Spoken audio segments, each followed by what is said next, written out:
And it's a root cause analysis on everything you do.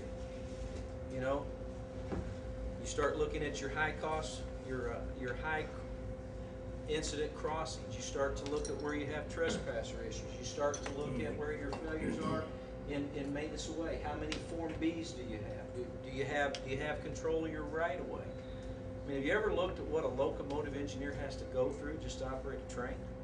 I mean, it's like they carry a suitcase. And I'm trying to simplify their world. You know, you look at your speeds.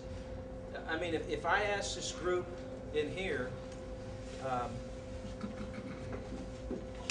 would you think speed's the #1 issue with trying to provide good transit service? No.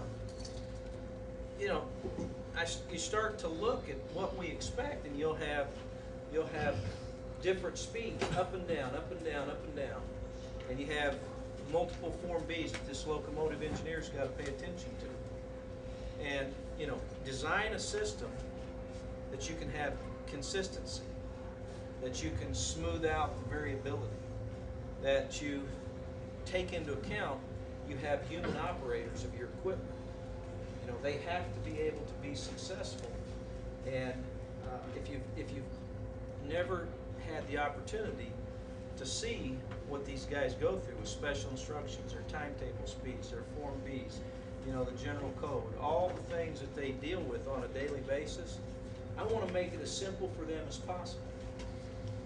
I want to make sure that we have speeds that conserve fuel, that make sure that we're managing our fuel, because it's just like a car. You want to speed up, slow down, speed up, slow down.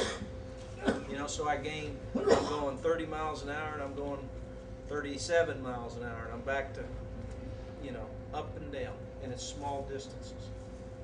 But if you're going to be successful in this business, you got to get a focus on safety. You have to understand what drives safety. You have to understand that it's about people, both the operators, the passengers, how you manage passengers on and off, and be efficient. You know, the other thing that I take very seriously is everyone knows how tight the budget is. You were telling me it was affecting your ability to go to graduate school because there's a budget crunch, right?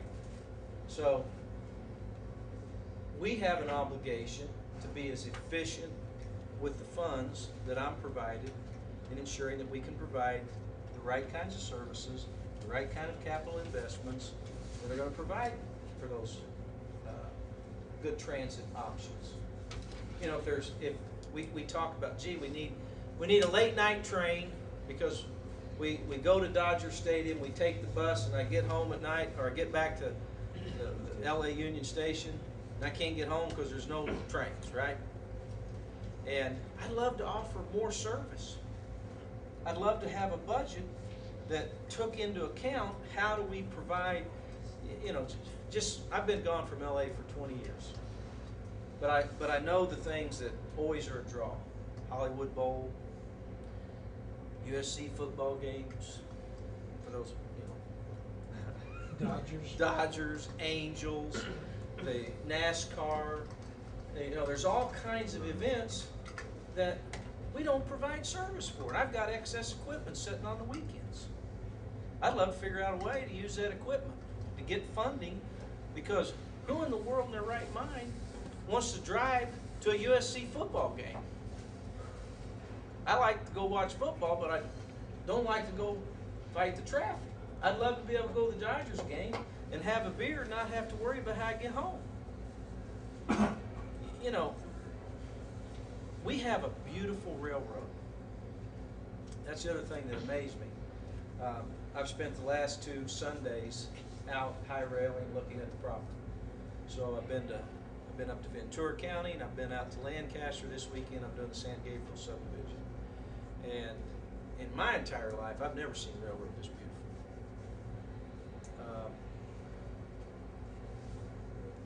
The ride, it's an engineering marvel.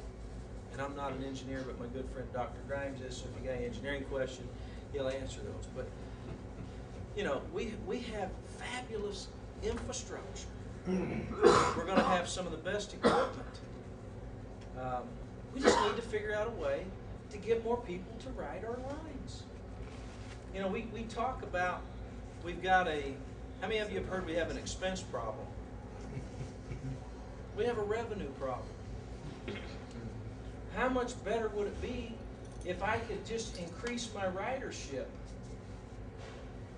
You know, the other things I'm looking at our power. The backbone of any good railroad is the quality of your power, quality of your locomotives. We've got 30 locomotives that 16 have 1 million plus miles on them.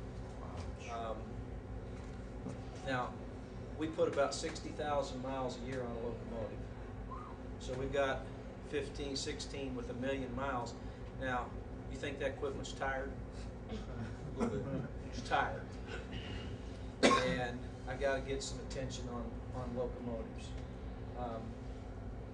Everybody understands what Tier 4 locomotives are, how they rank locomotives by air quality emissions. I think they could get an explanation. Well, the older locomotives, they weren't designed with the latest technology for emissions.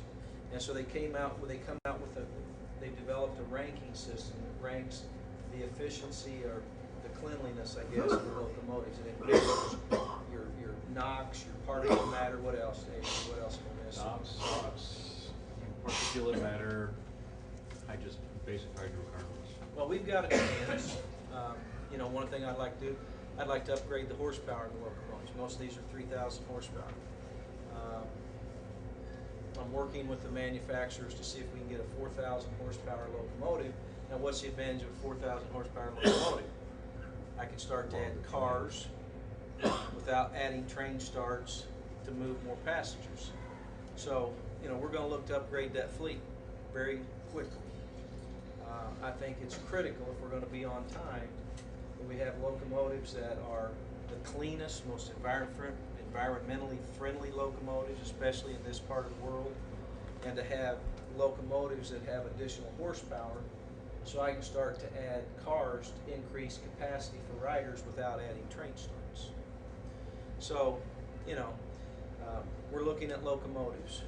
We're looking at a plan, an overall strategic plan of the railroad. And I look at capital improvements in 4 areas. Number one, we're going to rank our safety projects.